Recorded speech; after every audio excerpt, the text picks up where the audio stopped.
CM KCR Begumpet ఎయిర్పోర్టుకు చేరుకున్నారు. ప్రత్యక్ష ప్రసారం చూద్దాం. మన తెలంగాణలో ఉన్నటువంటి అన్ని పండుగల అన్ని సంస్కృతుల కళా జాతర ధోని స్వాగతం సుస్వాగతం. తెలంగాణ సాంస్కృతిక సారథి స్వాగతం సుస్వాగతం. కళాకారులందరూ కూడా కొంచెం ముందుకు జరగాలి. 60 సంవత్సరాల సుదీర్ఘ పోరాటాల తరువాత మన గౌరవ ముఖ్యమంత్రి గారు గోదావరి నది జలాల కోసం సంతకాలు చేసుకొని మనకు ఆడబిడ్డల గొంతును తడపడం కోసం మన పొలాలలో మన మడులల్లో పచ్చదనం చూడడం కోసం ఈరోజు గర్వంగా సంతకాలు తీసుకొని రావడం జరుగుతుంది. వారికి యావత్ తెలంగాణ ప్రజల పక్షాన, తెలంగాణ సాంస్కృతిక సారథి పక్షాన స్వాగత సుమాంజలు తెలియజేస్తూ కళాకారులందరూ కూడా అందరూ కొంచెం ముందుకు సాగాలి. ప్లీజ్ ముందుకు నడుస్తున్నారు. సింధులు అన్నయ్యలు లంబాడి బాయో దయచేసి కళాకారులు ముందుకు నడవాలి. ప్లీజ్ ఆగే బన్నా అన్న ముందుకు జరగాలి. అందరూ ముందుకు వెళ్ళిపోవాలి. ఒక్కటోలు బృందం అన్నలు ఒక్కటోలు బృందం కూడా ముందుకు వెళ్ళాలి. ప్లీజ్ అన్నలు ఒక్కటోలు బృందం కళాకారులు కొంచెం ముందుకు నడవాలి. ప్లీజ్ దయచేసి ఎవరు ఊహించనిది, పోలీస్ వాళ్ళు ఎవరు అనుకోనిది చేయడమే మన గౌరవ ముఖ్యమంత్రి గారి తపన. ప్రజలకు ఏం కావాలో. మహారాష్ట్రతో సాగునీటి ప్రాజెక్టుల ఒప్పందం విజయవంతంగా పూర్తి చేసుకుని కేసీఆర్ హైదరాబాద్ చేరుకున్నారు. బేగంపేట విమానాశ్రయం వద్ద టీఆర్ఎస్ పార్టీ శ్రేణులు అభిమానులు ఘనస్వాగతం పలికారు.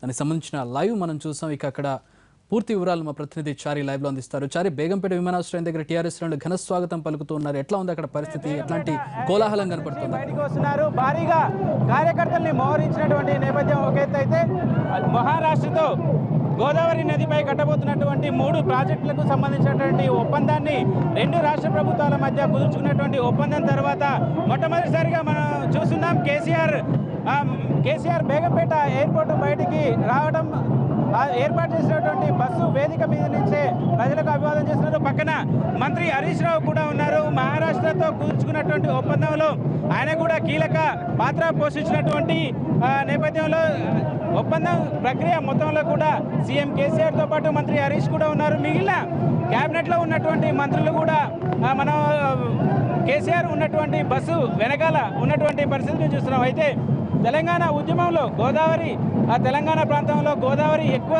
దూరం ప్రవహిస్తున్నప్పటికీ గోదావరి మీద ఎలాంటి ప్రాజెక్టులు లేవు. దీనివల్ల ఆయా ప్రాంతాల్లో తీవ్ర కరువు ఎత్తుని ఎదుర్కొన్నటువంటి నేపథ్యంలో తెలంగాణ రాష్ట్రం ఏర్పడిన తర్వాత ఆ గోదావరి మీద ఉన్నటువంటి నీటి వనరులకు ఆధారంగా చేసుకొని ప్రాజెక్టులు కట్టాలని ఆ టీఆర్ఎస్ ప్రభుత్వం ఇప్పటికే నిర్ణయించింది. దీంట్లో భాగంగానే మహారాష్ట్ర ప్రభుత్వం కూడా ఒప్పందం కుదుర్చుకున్నటువంటి పరిస్థితి. అటు మన ప్రస్తుతం ఇక్కడ భారీగా కార్యకర్తలు, రైతులు వచ్చారు. వీళ్ళతో మాట్లాడదాం.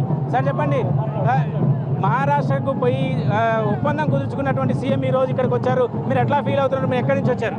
మేము సిరిసిల్ల నియోజకవర్గం నుంచి వెళ్ళి, కేటీఆర్ గారి నియోజకవర్గం నుంచి వెళ్ళి మేము వచ్చాము. చాలా సంతోషము. స్వతంత్రం వచ్చిన నాటి నుంచి వెళ్ళి కళగానే మిగిలిపోయింది. ఇప్పుడు ఆ కళను నిజం చేసిన కేసీఆర్ గారికి మేము పాదాభివందనం చేసినా కానీ తక్కువనే. ఎందుకంటే మాకు అంత సంతోషాన్ని మా గానాలన్నీ నింపే ప్రయత్నం చేసి సక్సెస్ అయినందుకు మేము దేవుడిగా భావిస్తున్నాము. Thank you.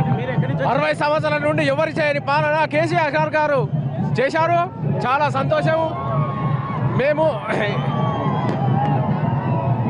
బస్సు వేదిక మీద బేగంపేట ఫ్లైఓవర్ బయటికి వచ్చిన తర్వాత ఆయన బస్సు నుంచి అందరికీ ఇక్కడికి వచ్చినటువంటి కార్యకర్తలు, ప్రజలకు అభివాదం చేస్తున్నటువంటి ఆ దృశ్యాన్ని మనం చూస్తున్నాం. ఆయన ఇక్కడికి వచ్చినటువంటి కార్యకర్తలను, ప్రజలను ఉద్దేశించి 2 నిమిషాలు మాట్లాడబోతున్నారు. అది లైవ్లో చూద్దాం.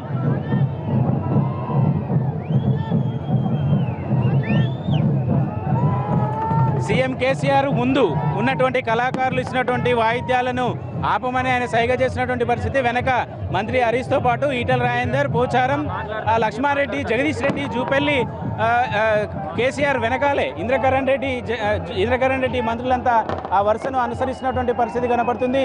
ప్రస్తుతం బేగంపేట ఎయిర్పోర్టులో ఏర్పాటు చేసినటువంటి వేదిక దగ్గరకు సీఎం కేసీఆర్ చేరుకున్నారు. ప్రస్తుతం ఆయన ఇక్కడికి వచ్చినటువంటి కార్యకర్తలను ఉద్దేశించి మాట్లాడబోతున్నారు. అది మనం లైవ్లో చూద్దాం.